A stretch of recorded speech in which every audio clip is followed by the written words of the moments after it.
and CCP 环美车游浩然正气穿越美国。抛弃中共，欧美纷纷撤销中资收购案。美国前驻联合国大使表示，中共比纳粹更危险。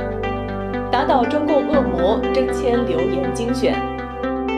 退党数据解析，三退总人数已达387334270人。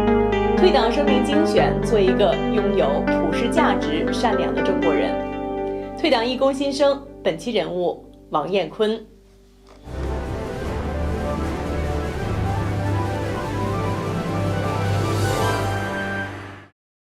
观众朋友们，大家好，欢迎收看本期的退党洪流，我是瑞丽。首先，我们来关注本期的退党红事。近期由全球退党服务中心发起大纽约民众自发组成的车队，展开了一场主题为“打倒中共恶魔”的环美车游活动，希望能够让民众了解中共的残暴，制止中共恶行。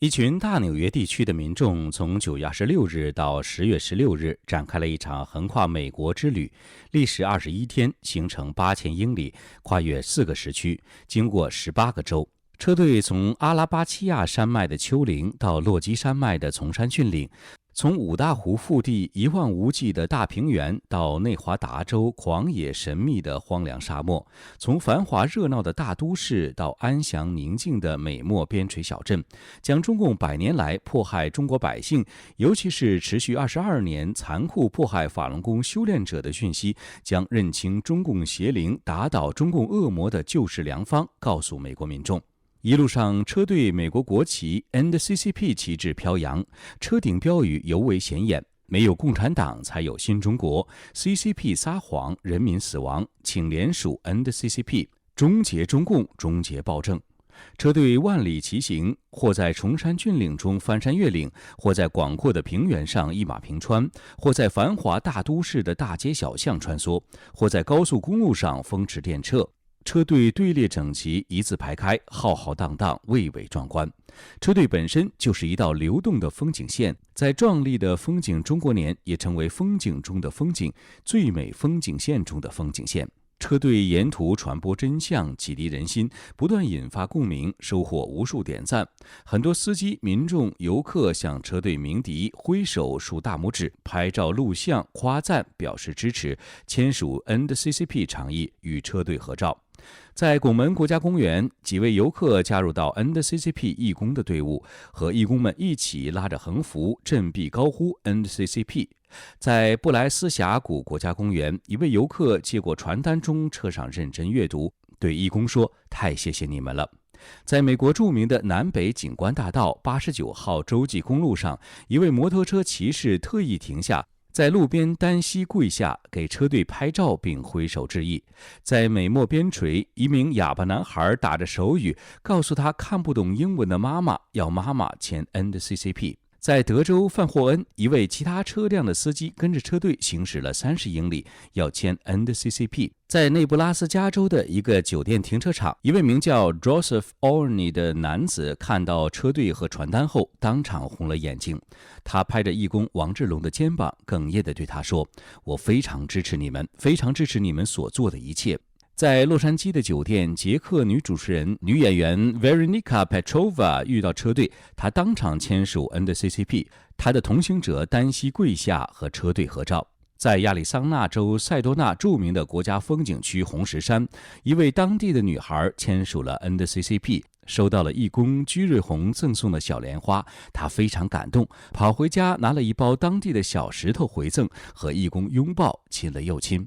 在阿肯色州，有一家人开着车，晚上在路上看见 NCCP 的标语后，跟着车队进入酒店要签名。他们不是住这家酒店，但为了签名，一直跟着车队。在田纳西州首府纳什维尔，一位美国联合航空的机长 Bob Phipson 看到了车队，他主动找到 NCCP 的义工 Tara 表示支持，说看到车队他非常感动，他非常支持 NCCP， 还向车队捐了5块钱，表示他的心意。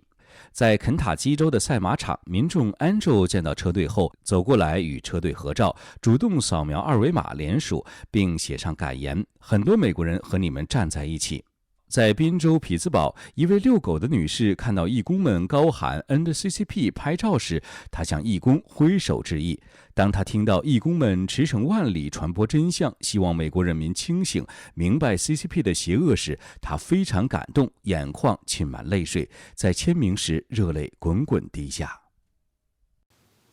在完成首次东西横跨美国真相之旅，传递打倒中共恶魔的信息，社会反响热烈。CCP 车队马不停蹄，从10月29号到11月1号，展开了美国新英格兰地区的真相之旅，把揭露中共、呼吁打倒中共恶魔的信息带到了美国的东北部。新英格兰地区位于美国大陆东北角，濒临大西洋，毗邻加拿大，包括美国的6个州。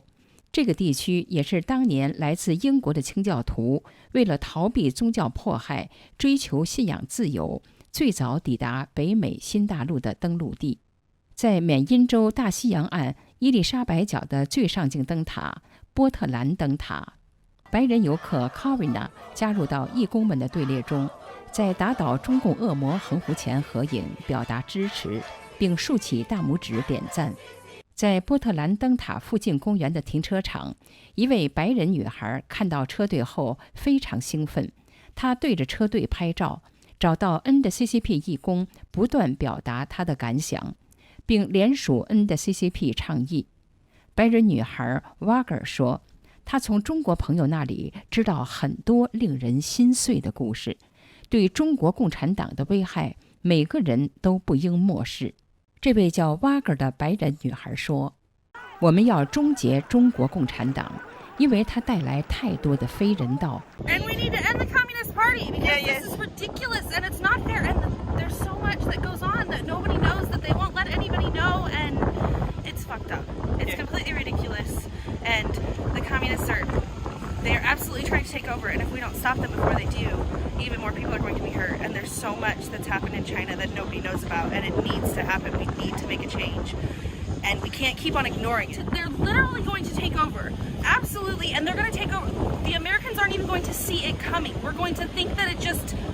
happened all of a sudden, but this is how it happened in China,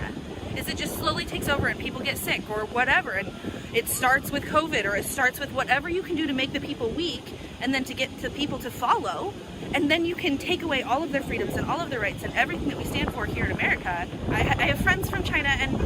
their stories break my heart. I had a friend from China, from Sichuan, and he said that his family was persecuted right after. We don't even talk about it in American history, so I don't even know, but millions and millions and millions of Chinese people have died, or they speak up, and then they get taken into work camps, and then they're not even free, and you never see them again. If you say something against the Communist Party in China, you'll disappear, and you don't know if you can trust your sister or your best friend, and then you're gone. And you can't, just for speaking up for yourself, just for speaking up for your beliefs, and it's completely ridiculous and wrong and not fair and against human rights. It's a human rights violation every time, and the longer we ignore it and the longer we say, oh, it's other people's beliefs, is the longer that we're not helping, we're not healing, and we're not making people's lives better. So. 在南波特兰的公路上，一名司机看见车队的标语，像发现了新鲜事物，非常惊喜。他问车队可否停下，他要给车队拍照。拍完照片后，他对着车队大声说，我会发到社交媒体，神祝福你们。随后他在 NCCP 的征签表上写下自己的名字 Scott Jordan， 并和车队的义工合照。他接受采访说，自己非常同意 NCCP 的倡议，我同意，我们必须终结社会主义，终结共产主义，终结中国共产党。他们做了很多匪夷所思的事情，很多年来都是这样做的。现在他们已传播到世界，我们需要阻止他们，我们需要祷告，需要动员我们的社区进行反击。现在已经不仅仅是中共对美国的威胁了，就是这个共产主义思潮和社会主义啊，这些思潮呢，在美国现在也开始非常兴盛起来。这个对于美国传统价值都造成了很大的危害。通过揭露中共呢，其实不仅仅是让大家认识到中共这个对美国的威胁、对世界的威胁，也意识到这个共产主义意识形态已经在我们面前。这样的话呢，让大家认清这个，那我觉得美国人民觉醒了以后，其实也有助于世界的觉醒吧。过去10几年来，中共的一带一路造成许多国家掉进了债务陷阱，中资企业在欧美国家的并购交易规模也是越来越庞大。不过，这些都在美洲贸易战和中共病毒疫情的扩散全球之下有所转变。西方国家已经开始警觉中共的集权扩张野心，纷纷以国家安全为由撤销中资相关的投资或并购。北极的格陵兰政府11月23号宣布，已经撤销了中国俊安集团在靠近首都纽克附近的铁矿石库藏的开采牌照，严重打击中国在格陵兰开采稀土的野心。中国俊安集团2015年取得矿场的控制权，成为首家在格陵兰取得采矿权的中国企业。据了解，俊安集团曾在2016年试图从丹麦购买格陵兰岛的一座废弃的海军基地，但当时消息人士告知路透，出于安全考虑，丹麦当局否决了该提议。另外，意大利总理德拉吉的政府今年2月上任以来，为保护战略资产，第3次否决中资收购意大利企业。11月18号，在意大利政府内阁会议上，否决中国浙江京盛机电公司收购应用材料公司在意大利的丝网印刷设备业务的计划。上个月，德拉吉否决一家意大利蔬菜种子生产商出售给中国先正达集团的方案。4月份，阻止中国申人投资控股公司对一家意大利半导体设备制造公司进行收购控股。意大利新政府上台，德拉吉总理变成非常的坚定知道中共集权扩张的状况这个原因应该是从2018年美国川普总统打贸易战，发现中共是一个不守信用的政权。2019中共对香港的打压，加上疫情扩张以后，中共隐瞒疫情、扩散疫情，而且甩锅疫情，其中有一项还甩锅给说这个疫情是意大利那边出现的。中共不知道这些事情呢，都给自由民主国家带来一些反省，包括意大利他们的民意会大反弹。《华尔街日报》11月21号披露，中资3年前收购意大利一家军用无人机厂商，随即将敏感技术转移到中国。意大利与欧洲当局一直被蒙在鼓里。报道说，这揭示了中共如何绕过欧洲薄弱的投资审查来获取敏感技术。路透社指出，罗马可能会依特殊的反收购权利施加处分，以保护战略资产的前提，导致这项交易无效。台湾智库副执行长董思齐认为，中共的一带一路政策是把意大利作为抢攻欧洲的桥头堡，在疫情扩散又不断延烧的情况下，促使意大利国内的政局有所转变。美中贸易战之后，紧接着中共病毒疫情扩散全球，各国政府面对敏感科技产业的保护也有更具体的内容，避免中共进行技术窃取或敌意并购。那在新冠肺炎之后，其实大家也都看到一点虽然经济上面资本可能是无国界，可是攸关于人民的福利福祉的状况之下，还是要由各国政府来承担。那所以民主国家的政府，那就更会重视它的民意会如何来做一个趋向和依归，全面的对中国有提防的这个想法，防中的这样的态度的兴起，的确是在每个民主国家中都出现的。荷兰顾问公司达坦纳研究指出，自2010年以来，发生在欧洲的约650项中国对欧洲的投资案，大约有40%有中共政府控制的企业涉入，其其中不少都是在包括半导体在内的高科技领域。去年4月，中共政府企图获得英国一家芯片制造商的控制权，但在英国政府直接干预下失败，引发舆论关注。今年初，英国通过了新法律，赋予政府在认为收购案具有国安风险时，可以进行干预的广泛权利。2021年10月26号，美国联邦通信委员会以国家安全考虑为由，投票决定吊销中国电信美洲子公司在美国的214牌照。日前，美国前驻联合国大使尼基·黑利呼吁美国总统抵制明年的北京冬奥会。黑利强调说，中共比当年的纳粹更危险。11月23日，尼基·黑利在发表评论中指出，1940年代的柏林奥运会，美国和自由世界还没有完全相信独裁者阿道夫·希特勒的计划，只不过忽视了当年英国首相丘吉尔的远见，从而表现出愚蠢乐观主义，最终让希特勒在柏林运动会上获得了宣传上的胜利。黑利认为，不能再给中共这样的机会。他说，对于共产中国，没有这种错放的希望，或者至少不应该有。他指出，中共现政权镇压香港的自由，几乎每天都在威胁民主台湾，掩盖冠状病毒的起源，以及压迫其西部省份新疆的维吾尔人口。尼基·黑利的结论是，鉴于共产党的走向，它可能很快会变成1940年代的纳粹德国那样，所以这不是一个美国应该通过参加冬奥委会来加以美化的国家。美国必须抵制2022年北京奥运会。中共现政权对外不断挑战国际和平秩序，对内越来越严重地迫害民众人权，完全违背了奥运和平、友谊、进步的精神，给西方自由民主国家政府造成极大的道德压力。美国国务卿布林肯上周对《纽约时报》透露，美国正与盟友商讨，他们对参与北京冬奥委会有什么想法。加拿大和欧洲政府也都面临着抵制北京冬奥委会的压力。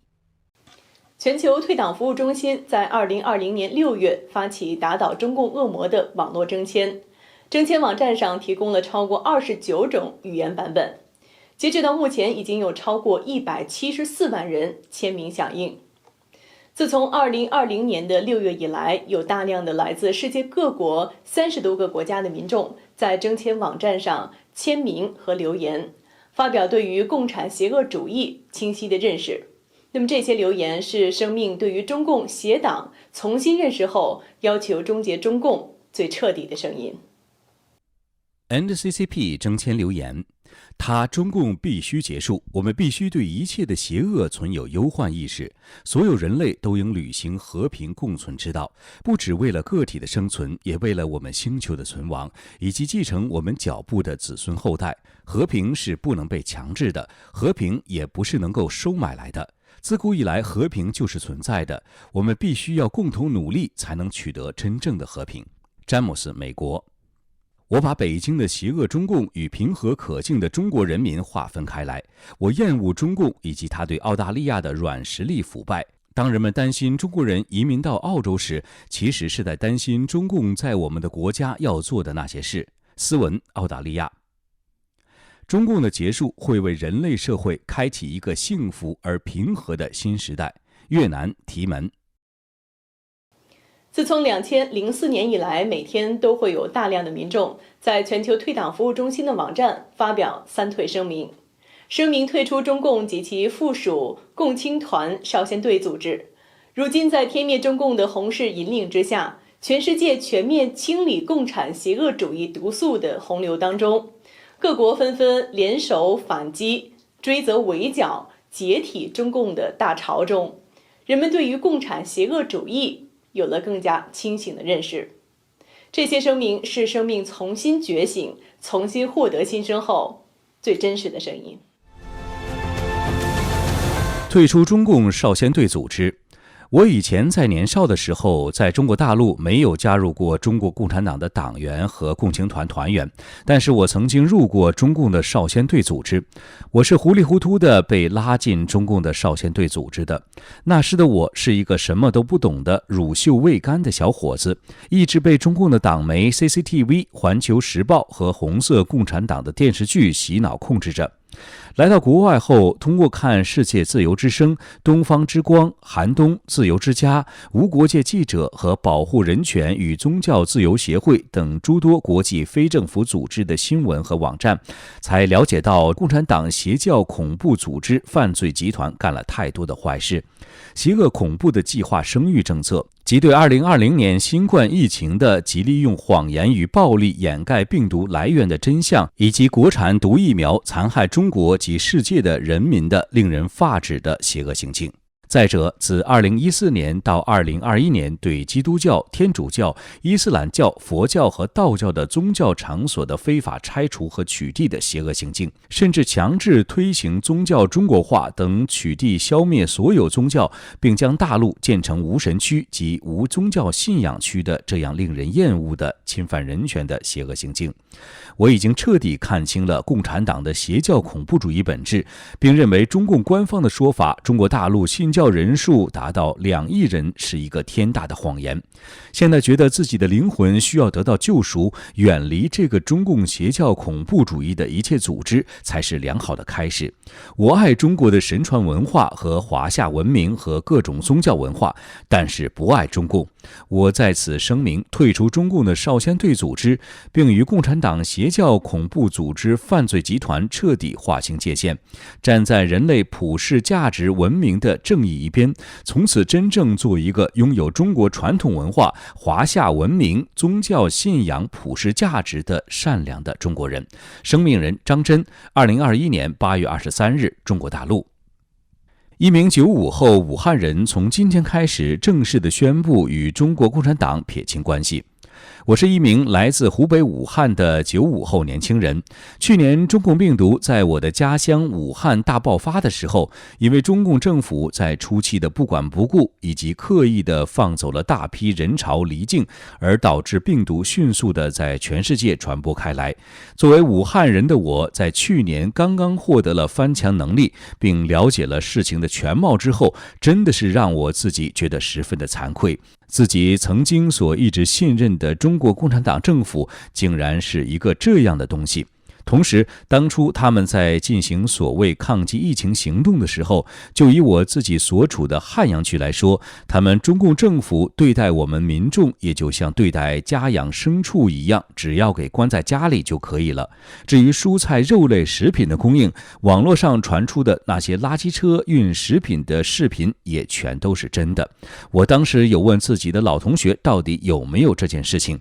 同时也非常感激当初那张让我获得翻墙能力的法轮功学员的贴纸，贴在共享单车上的。在这1年多的时间里面，我觉得自己真的是感知到了很多以前不会感知的事物。就以宗教而言，大家都知道他们是引导人们向善的存在，但同时也因为会有控制欲望大于人类理性的邪恶统治者的存在，而导致发生这些从古至今都未结束过的迫害宗教信仰者的残暴行为。以前对这些不了解的时候，都还觉得宗教就是骗人骗钱的东西，但是当我真正的去了解了之后，反而觉得这些我曾经所反感的事物，反而能给自己带来心灵上的平静，而法轮大法则正是这样。最后，我今天2021年10月26日再次郑重地宣布，从此时此刻开始，我将正式的与中国共产党撇清关系。要做就做一个堂堂正正的中国人，马列子孙从来都只是一群冒牌货。声明人降仪，2021年10月26日，湖北武汉。我叫王艳坤，是1995年修炼法轮大法的。在99年迫害法轮功之前呢，我在中国大陆大连市百货公司天百集团是做会计的。99年迫害大法之后呢，我就被那个集团公司开除公职，然后被那个关到那个洗脑班30天，后来也被那个拘留过哈。2012年我来到美国了，来到美国之后呢，就是在法拉盛这个3退点一直做那个义工，希望有缘人呢都来修炼法轮大法。当然这是我的愿望了哈，不可能人人都修，但是呢，人人都可以退出中共，包括在国外的一些那个善良的人呢，现在都在做那个远离中共哈 ，and CCP，尤其在现在疫情这么重的情况下哈，远离中共，远离病毒啊，给自己留下美好的未来。刚开始来那个在法拉盛站点的时候，和现在站点情况是有很大区别的。我亲身经历过被那个我发那个真相传单，有就是吐唾沫，往我脸上吐唾沫，还有的就是说拿起那个我给的那个真相资料撕一撕摔在我的桌子上啊，或者扔到我身上，还有骂的，还有跟着骂的哈，都有。那现在呢，这些情况比较少了。现在好多人呢已经知道了哈，我们在酒瓶点做义工是没有钱的，把那个夏天的时候给你递水呀，下雪天的时候过来关心你啊，哦，现在他们真的那天，我在那站点的时候，有个阿姨，她就说那个哎，你是来办身份的吗？我说不是，我说我是真正的大法弟子，我是来做义工的。我说今天来休息，今天下午我来做义工，他就笑一笑。然后我说，你知道9字真言吗？记住法轮大法好，真善人好哈。我知道，笑一笑就是态度就非常好。和前几年就是不太一样了哈。有一次还有一个年轻人啊，拿着手机对着我们就照啊录。他说我主要是想录这个，他就指我们的展板。他说我发给家里人看，他们都不信。我不录你们脸。我说没有关系，我们都堂堂正正的。我说你录吧。我说你现在能发过去吗？他就说他说用一种什么办法，说什么就能发过去。我说我说对，我说但是你现在在美国是安全的，你发给家里人呢，你稍微注意一下，让家里人注意安全。那中共他是疯狂的，他只要看你什么有什么真善人呢，法轮大法这样他们认为的敏感字，他就会迫害你，是吧？他就会迫害你，所以我们还是注意一下安全。这都是正义人士了，这都是明白真相的人。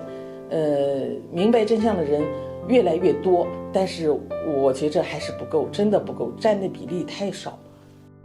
我们在美国这块是生活条件那个艰苦很多哈，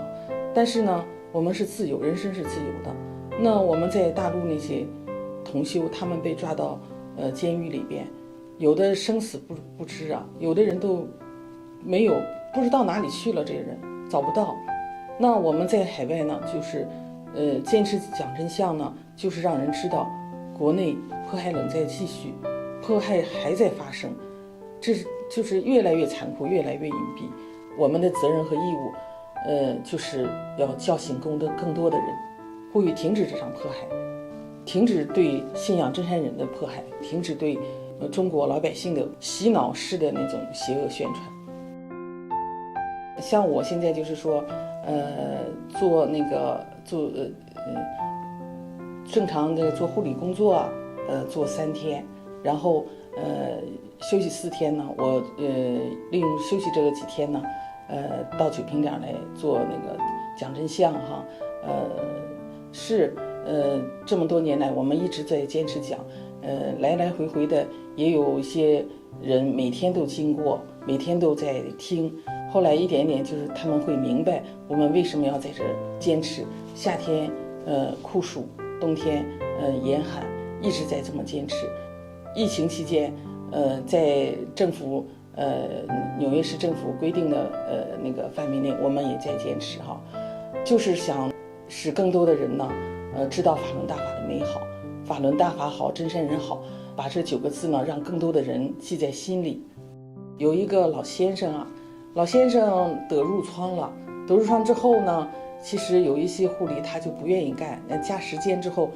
夜班他是不愿意干的。但是我们一起做护理的一个同修是个男同修哈，他就说那个这病人现在这么需要我们护理，都不干了，这病人咋办呢？他就多干1天，然后他就跟那个病人说呀，说老爷子啊，你现在就疼成这样了，你就跟我念这9个字，你试一试是吧？你试一试。老先生就听，因为他照顾老先生特别尽职尽责嘛，比别人都做得好，然后老先生就特别信任他，就跟着他念着之后了，老先生就1天比1天好，1天比1天好，后来褥疮完全好了，然后他家里的人就非常感动。还有其他的那个护理做病人的时候也有这个例子，有一个是疫情期间老阿姨得了那个这个病毒了哈，被这个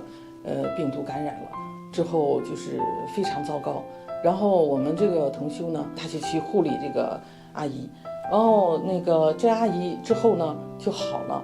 了之后，他是在不停的念，他没事的时候他就念法轮大法好，真善人好，他真心实意的念，那不长时间就好了。这个阿姨，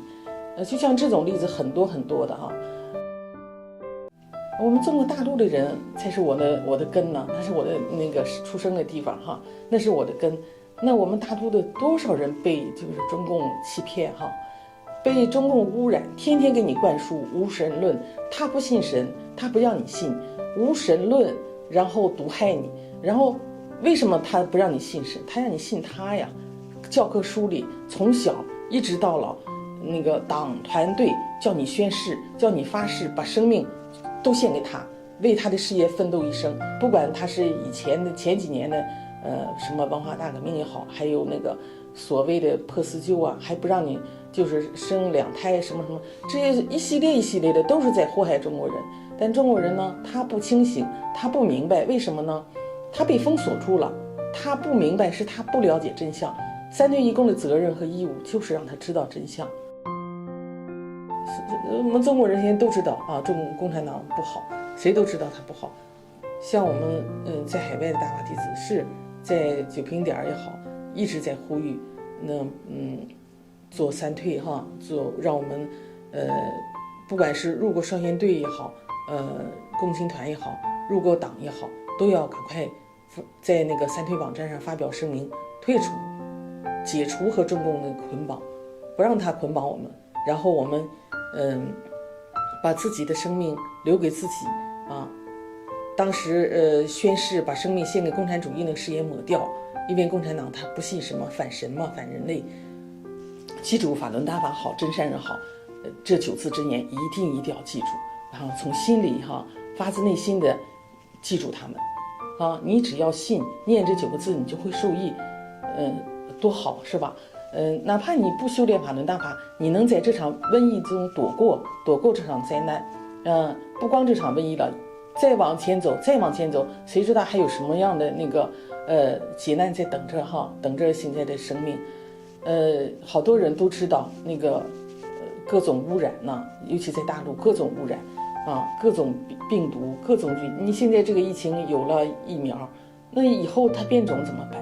是不是？我们记住法轮大法的美好，完人心向善，你不花1分钱，你不妨试一试，不妨你去打开转法轮，都是免费的，网上都是免费的，你看一遍，然后给自己一个机会，给自己家庭美好未来一个机会啊！这是我真的，我作为一个3退1供的新生啊，这是我发自内心的愿望哈。好的，观众朋友们，我们这一期的退党洪流节目就为您播送到这里了，感谢您的支持和收看。如果您想联系我们，或者想发表自己的反馈和意见，请您在视频的下方留言，或者呢，请寄电子邮件给我们。我们的邮箱地址是 tdhl0808@gmail.com。好的，观众朋友们，感谢您的陪伴，我们下次节目时间再见了。